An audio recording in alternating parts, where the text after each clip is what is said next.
Does the amount of Yule encounters your partner has had matter to you? Why or why not? I would care only because my wife and I have been together since high school and we both should have one partner each other, so if that's not true, would be a problem. I'm sorry you are coping with that. My previous partner cheated on me about 5 years into our relationship. We split for a year, got back together for another 2 years, then just split last month. To be honest, it ate at me every day. I never could move past it and it bothered me daily. I felt much better since her and I split. I'm not encouraging you to split, but just wanted to let you know you aren't alone in your situation. I hope you find peace. My current wife left me for a brief month or two over a dream. We had no future together when we were younger, and it legit took me a decade to get over the resentment and anger from that. Can't imagine I would get over an actual affair. Even finding out now that break was to go with another guy, this marriage would be over. Damn, that must be hard to go through that every day even until now. I'm somehow on a similar predicament. I think my fiancée had an affair a couple of years ago. I think I gave her the benefit of the doubt too much. The sign was staring me at the face looking back, but I brushed it off. Recently, after getting engaged, I discovered something that might confirm my past suspicion. It's all coming back now. I don't know what to do if it turns out she cheated. Probably I'd call off the wedding, but it will break me so much since we've been more than okay. The closest we've been since we got together. I'm so sorry to those here who have been hurt and still feel that pain. Absolutely zero judgment here, but this thread really highlights for me how straight couples have such different and deeply held views on relationships than myself and many of my gay friends. Both my husband and I have had brief flings. We have shared those experiences with each other. It has ultimately brought us closer together and strengthened our relationship. Honestly, sometimes I find myself even more attracted to him because of it as well. We recognize that humans are not perfect and lifelong monogamy is such a high standard to hold someone to, and in the end is that it's not worth losing each other for. Of course, I do understand how culturally unusual our views are, but I guess I didn't know how much lasting pain that infidelity could cause in couples who stay together. Makes me think there may be opportunities to improve how we experience infidelity in our relationships. As a straight, married man, your comment and relationship makes absolute sense to me. It's like casual polyamory, and it sounds like the ideal situation that I hadn't ever considered until after I married my very monogamous wife. I would love to be able to pursue other meaningful and Yule relationships without jeopardizing the one I have. The whole concept of legally binding ourselves to monogamy at the expense of other relationships is bizarre to think about, and the idea that having other relationships is somehow a betrayal is also bizarre.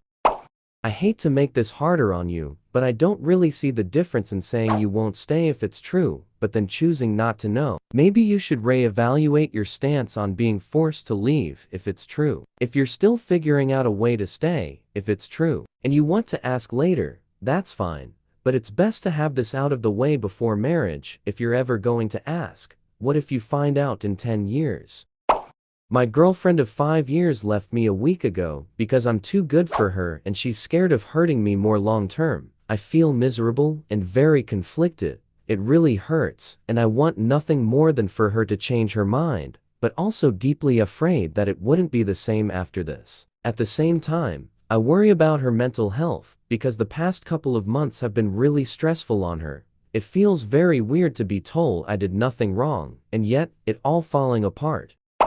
I also regret staying with someone in that situation. His argument was that we weren't technically together when he cheated, since we were going to wait a couple months to make our relationship official, since I had just gotten out of an abusive relationship a couple months before. And it was a couple weeks after that convo I found out he got himself a little long-distance girlfriend on the side that he met on vacation while we were talking. He swore that the hookup was just for fun, and she was just his best friend, and to please not make him choose between me and his best friend in the whole entire world. He talked to her every day for another 3 months. Me and him did date for a year after that, but I could never get over that. I couldn't get what he did out of my head, and he couldn't understand why I couldn't just get over it. And I don't think we ever stopped arguing about it. It just doesn't work, and trying to force it to just ends up being a waste of everyone's time and emotional labor. They said it was an affair though. That's more than just developing feelings for someone, even if they didn't have. That means they were spending close intimate time together, and secretly, which is absolutely in their control. It's one thing to work with someone and develop a crush on them, for example. It's another thing to go out to dinner and dates with them, even if nothing physical happens, while knowing that you have feelings for them. Of course, you're not wrong in what you feel is worse. It's definitely completely subjective. Personally, I'd much rather my girlfriend cheated on me by having a random hookup than an emotional relationship with someone. Granted, we are monogamous-ish, mostly monogamous, but occasionally go to parties together where we get a little friendly with other people sometimes. Honestly, to me that just kind of shows how someone could have a random hookup that really doesn't mean anything as far as their relationship goes. If one of us had outside of that particular situation, it would still be cheating, and either one of us would be insanely upset with the other person if it happened. On the other hand, I've done stuff like make out with other women and other light stuff, and it was literally just for fun, and I absolutely love my girlfriend to death. She has done similar, and I know she feels the same about me. So while I'd be upset if she cheated on me, I don't think it would be relationship ending. Well, that's one way of saying you've never been in love. For the record, I've been cheated on by somebody I loved, and I broke up with her, but I could have imagined staying with her. If you can't imagine caring about someone that much, well, I hope you get to experience love someday. It's unhealthy toxic love. I also love that girl. She cheated on me. I still love her and hang out with her. It eats me from inside, and I feel bipolar because of it. I try to give her the friendly loving face, but sometimes I really have a hard time to suppress the angry hurt and heartbroken face. You have no idea what the above poster is going through or what his reasons for staying are. Maybe he should leave her, maybe he shouldn't. Without knowing their whole situation, there's no clear answer. To be clear, I'm not saying he should stay either. I'm saying that we are internet strangers, and not the poster's therapist, close friend, etc., and we therefore aren't qualified to give him any specific advice, other than to encourage him to see a therapist, maybe because stay or go. Carrying around that emotional baggage isn't healthy. I couldn't get past it, but I hope you can learn to. Just know that even if you have forgiven her for her actions, it's okay to leave if you cannot get past it. For me, once that trust is broken, it would never the same. The seed of doubt would eat at me forever, and from the moment of the affair, I don't think I could ever look at them the same as before. I know it's harder with kids if you have them, but make sure you are still happy, because you deserve happiness. Actually genuinely curious why you guys here in the thread decide to stay. To each their own at the end of the day, but cheating is a bit like a kid doing something bad. If you don't exact some form of punishment, they'll do it again, because if you let them off the hook once, they know forgiveness is easy to receive again when they feel the need to spice things up in their life. Plus, as the saying goes, once a cheater, always a cheater. But hey, at the end of the day, only one thing matters, and that's that you are happy. I discovered my fiancé might have had an affair years ago. I don't know what to do. During that time, it was like a rough patch for us because of differing religions. I haven't confirmed it to her, fearing my fears are real. I asked this to her before, but she said she didn't. But recently I've found out she might have not told the whole truth. We've been going fine since then, so I don't know how to proceed. 5 years ago for me, there's a point where you have to decide if being with her is worth feeling hurt by that. If you love her more than you love yourself, in the sense that you don't want to feel that hurt, but your relationship is worth it. For many, it rightfully isn't. I suspect there isn't any getting past it. I think that forgiving and reconciling after that is profound. Rebuilding trust is profound. Not beating the guilt down with shame is required. And living with the pain after seems to be a necessity at that point. It's about not being bitter. Anyhow, good luck if you can be that person. If not, it's understandable. Married my high school sweetheart as well. Been together over 20 years and married for almost 10. After high school was a brutal time because it felt like everyone hated us being together. Oh, so you must really be missing out was constantly thrown at us. Constant encouragement to break up to run the town with the single people. People felt the relationship was naive and wasn't supposed to work, or that we were hurting ourselves. And to tell the truth, it worked. We broke up multiple times because of that. Well, the haters. We made it. I don't know, there's a flip side to this too. I have hooked up with a fair number of semi-random people, and yes, there have been experiences that weren't that great, either physically or emotionally, but some of the best I've had is with people who have had with a lot of people. Not just because they are good at it, but even on the emotional side, there's a level of maturity there that lets you put aside all the little things you might get hung up on with someone less experienced.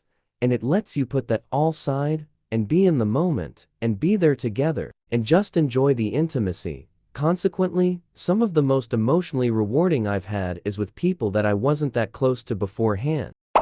If the communication is good, then I wish you a very long and happy life together. If there are untold desires that you are afraid of, maybe you are in for a surprise one day. Not saying that one would cheat, just that after many years, one may end up saying, yeah, you know the way you. I hate that. Happened to me.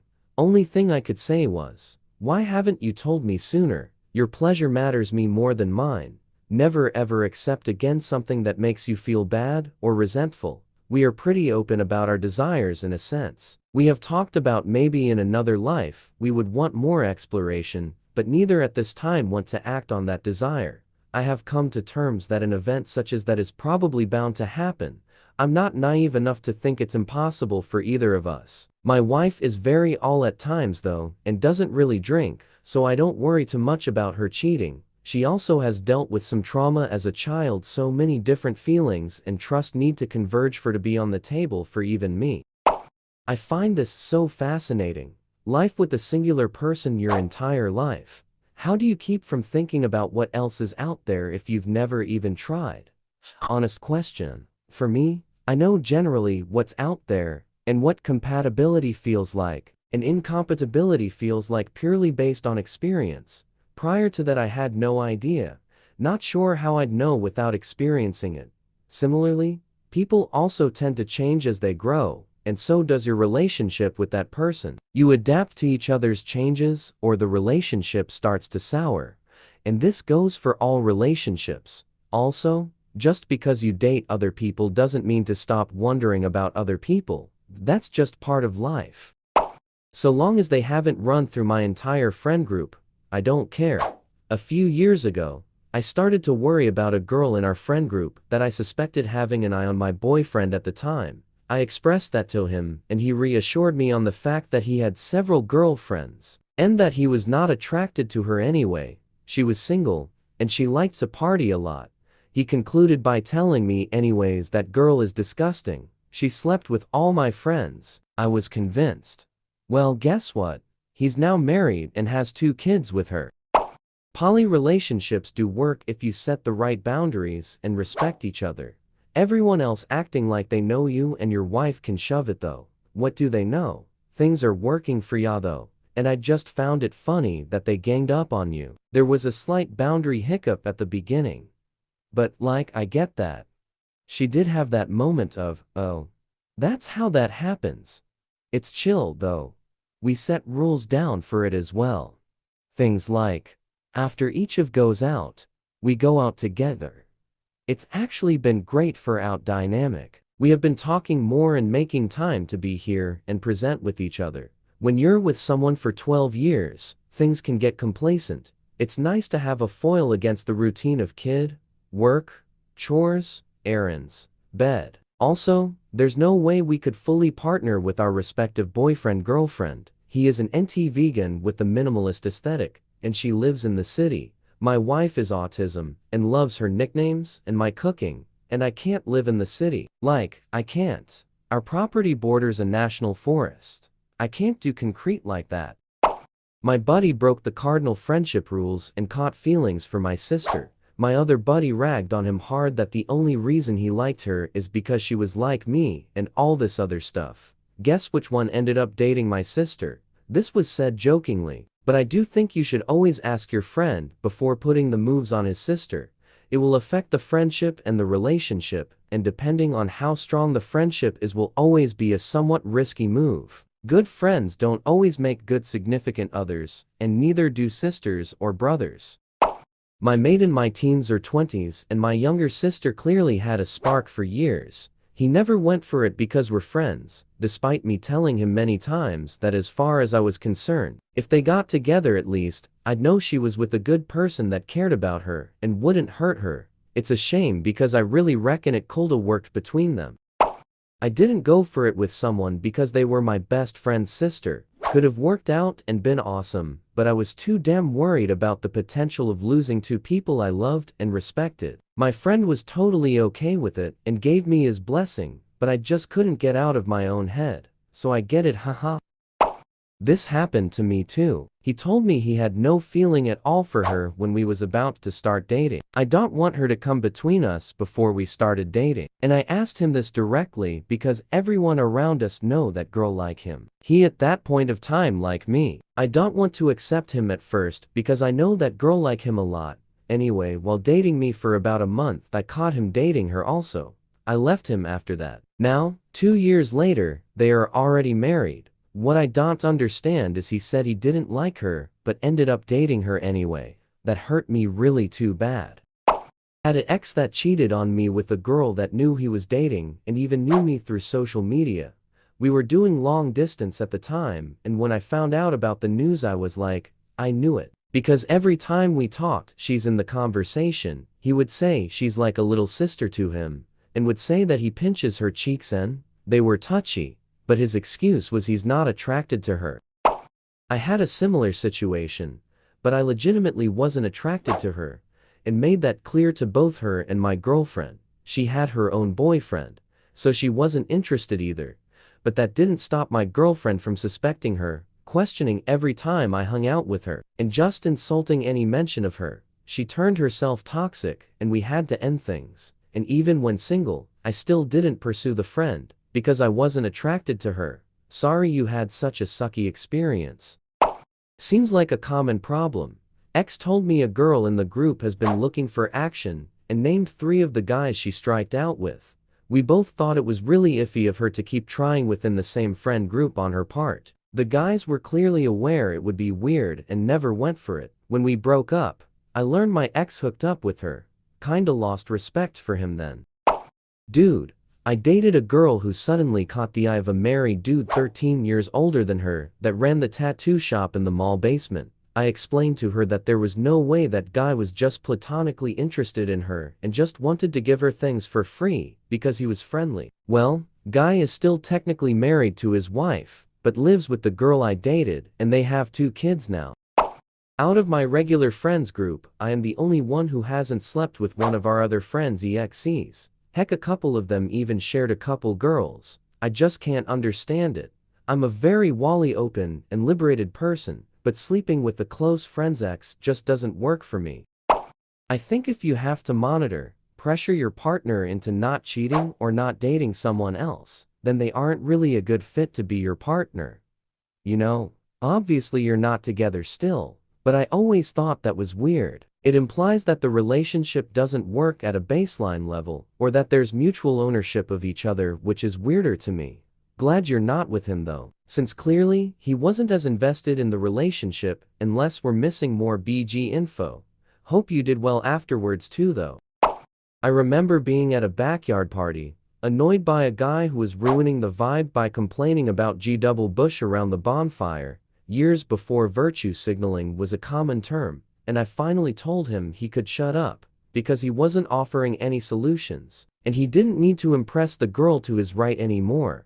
It was clear that she was going to sleep with him. Not my best Sherlock Holmes moment. I was 100% correct both about his motivations, and she did sleep with him, but I didn't pick up that his girlfriend was sitting to his left. The party host ended up suggesting me as a rebound to her, which was a weird vibe when she brought me to her room and pointed out the broken picture frame containing a photo of the 2 of them, explaining that was how she got the cast on her arm.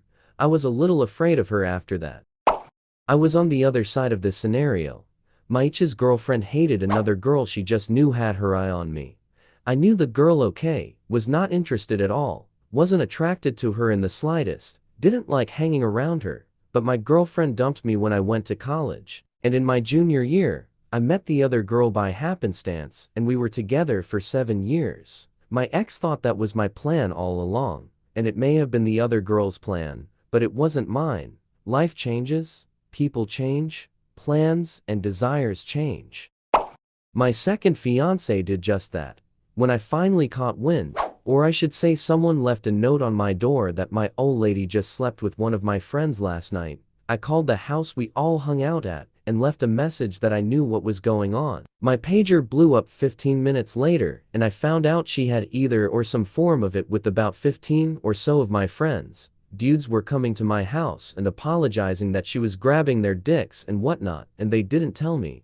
I haven't trusted a single person since. It's been around 20 years or so. I was seeing a girl that had a lot of guy friends. It would come to light that she had slept with all of them at one point. Co-workers, longtime friends, boyfriends of her girlfriends, etc.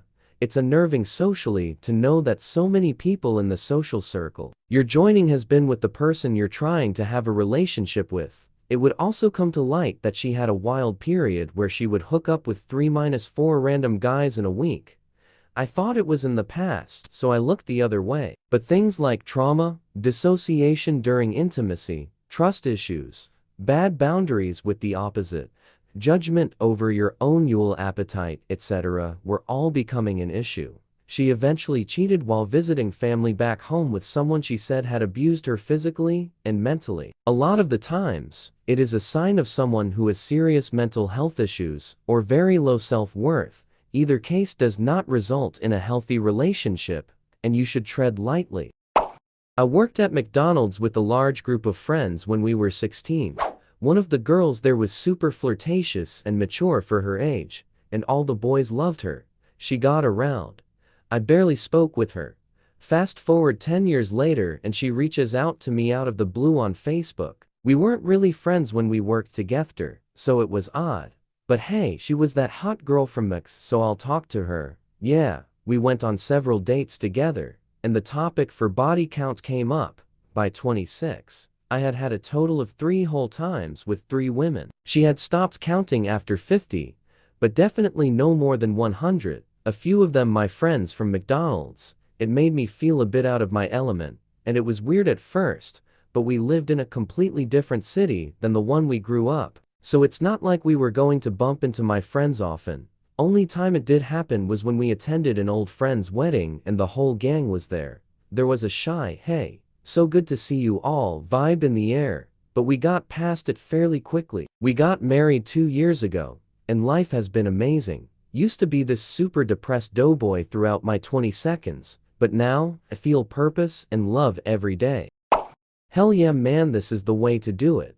My wife's body count would melt people's brains, but we've now been married 11 years, and it's been great. Nice to have a wife that is secure with her body, and figured things out, and then wanted to settle down in her late 20s, have some kids, and just be a mom and good wife. Best thing ever to happen to me. She also stopped keeping track after around 50, but we're guessing she's a tad over 100 in total.